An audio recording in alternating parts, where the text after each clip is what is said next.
এইখানে হচ্ছে আমার গাড়িটা রাখা হয়। কি অবস্থা আছে কে জানে।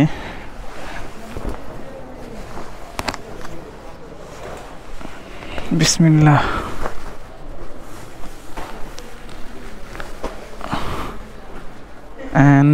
এই হচ্ছে গাড়ির অবস্থা, ধুলায় একদম পুরাই বাজে অবস্থা হয়ে আছে।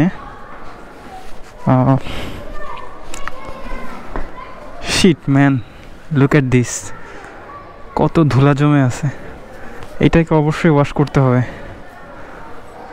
ঠিক আছে, গাড়িটা নিয়ে এখন বের হব। যেহেতু শীতকালীন সময় আর এই গাড়িতে কিক নেই, সেই সাথে আমার গাড়ির ব্যাটারিটাও একটু ডাউন, সো এইটাকে আজকে ম্যানুয়ালি স্টার্ট না দিয়ে অ্যানালগ সিস্টেমে স্টার্ট দিব।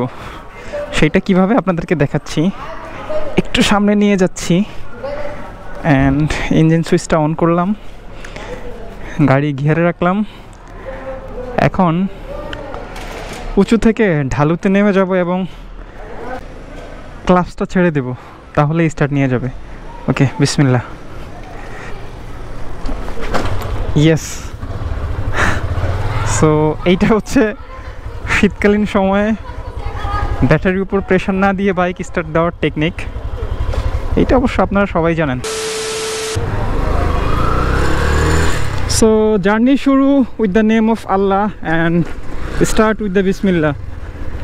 আসসালামু আলাইকুম, কী অবস্থা সবার, কেমন আছেন? This is Abdul Aziz Miji. Hopefully আপনারা সবাই ভালো আছেন। Welcome to Musafir Miji YouTube channel and my Facebook page. গলি থেকে বের হয়ে কথা বলতে হবে, তা না হলে ফিল পাবো না। This is Manik Miya avenue. গলি থেকে বের হয়ে এখন সদর রাস্তায় চলে আসছি। এই রাস্তাটায় রাইড করতে ভালো লাগে, মর্নিং আওয়ারে আরও বেশ লাগে, বিকজ অফ রাস্তাটা পুরো ফাঁকা থাকে, মনে হচ্ছে যে এই রাস্তার মালিক একমাত্র আমি। আচ্ছা, যাই হোক। সো কোথায় যাচ্ছি মোহাম্মদপুরে। প্রথম কাজ হচ্ছে বাইকটা ওয়াশ করতে হবে, কি অবস্থা আপনারা দেখছেন। আর সেকেন্ড যে কাজটা আছে সেটা বাইক ওয়াশ করার পরে আপনাদেরকে বলতেছি।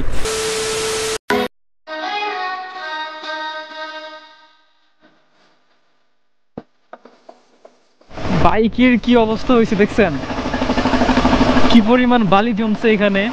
অবশ্যই এটার একটা কারণ আছে, আমি এমন একটা জায়গায় সময় দিই যেখানে বাইকটা রাখতেই হয় আমাকে বাইরে। সো ওই জায়গাটা প্রচুর ধুলা উড়ে, দ্যাটস ওয়াই এই পরিমাণ ধুলা এখানে।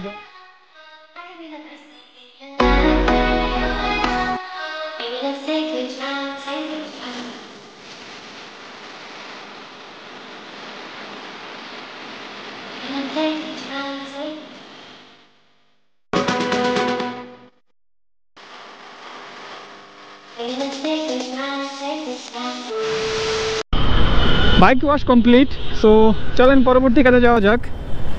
এখন যাব সরাসরি মোহাম্মদপুরের বাজাজ কালেকশন শোরুমে। কেন যাচ্ছি সেটা অবশ্যই আপনাদেরকে বলতেছি।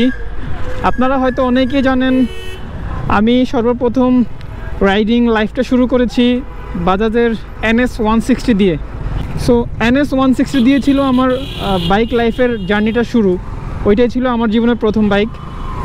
অলমোস্ট 1 বছর আমি বাইকটা চালাইছি এবং 7,000-7,500 কিলো চালাইছি। সো আমি বাজাজ কালেকশনে যাচ্ছি এখন। NS-এর একটা নতুন ভার্সন আসছে, যেটা বাংলাদেশে খুব রিসেন্টলি লঞ্চ হয়েছে, যদিও সেটা NS নয়, N160। এটা ইন্ডিয়াতে লঞ্চ হয়েছে আরও 2 বছর আগে, বাট বাংলাদেশে কিছুদিন হইলে লঞ্চ হয়েছে। বাইক কেনার জন্য আসি নাই, জাস্ট বাইকটা দেখার জন্য আসছি। বাইকটা টাচ করব এবং ফিল নিব, সেই জন্যই আসছি, অন্য কোনো ইস্যুস না। বাইকটা আপনাদেরকে একটু দেখাবো। আমি যদিও বলতে পারেন আমাকে ইয়ামাহা লাভার বলতে পারেন, কারণ এই বাইকটা আই থিঙ্ক আমার একটা বেস্ট ডিসিশন ছিল এই বাইকটা কেনা। এরপরে আমার অন্য কোনো বাইক, আসলে প্রিমিয়াম বাইক না, এই মিড রেঞ্জের অন্য কোনো বাইক আমার কাছে ভালো লাগে না ভার্সন 2 রাইড করার পরে। এইটার প্রতি অনেকেই আবার হয়তো ডিসঅ্যাগ্রি হইতে পারেন, যে যেটাতে কমফোর্ট ফিল করে। আমার কাছে মনে হলো যে version 2 is a good choice for regular ride.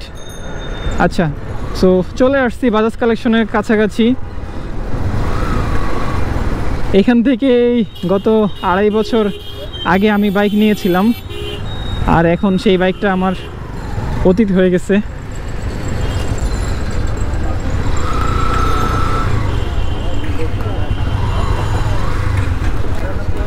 অনেক স্মৃতি আছে এই বাজাজ কালেকশন নিয়ে।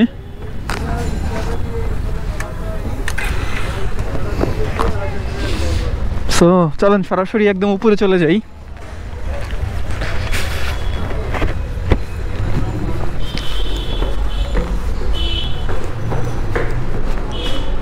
আমি জানি না বাইকটা আছে কিনা, থাকার কথা।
Bismillah.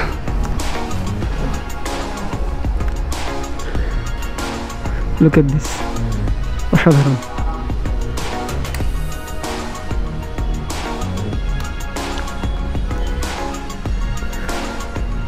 অ্যানালগ মিটার এবং সাথে হচ্ছে digital meter, ABS signal, neutral, এত কিছু আমি ভালো বুঝি না, বাট ড্যাশবোর্ডটা আমার কাছে অসাধারণ লাগছে।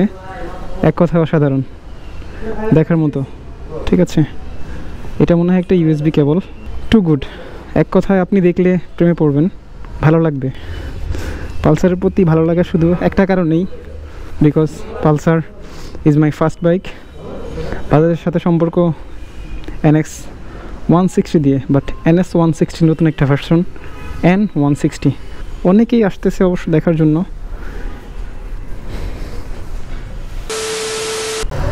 So that's all about this video. Actually special কোনো ভিডিও ছিল না। NS হচ্ছে আমার কাছে প্রথম একটা ভালো লাগা, এটা দিয়ে হচ্ছে আমি বাইকিং লাইফটা শুরু করেছি। NS 160 ছিল আমার জীবনের প্রথম বাইক, তো দ্যাটস ওয়াই আমি এই বাইকটা নিয়ে একটু ভিডিও করলাম। আচ্ছা, একটু বিস্তারিত বলি। এই বাইকটা মূলত এখন একটা কালারেই আসবে, তারা এখন প্রি বুকিং নিচ্ছে। 10,000 টাকায় হলে আপনি বুকিং দিতে পারবেন। আমি বাইক সম্পর্কে তত বেশি ভালো জানি না এবং বুঝিও না। আপনারা যারা নিতে চান বা কিনতে চান, আশা করি আপনারা শোরুমে ভিজিট করে বিস্তারিত জেনে নেবেন।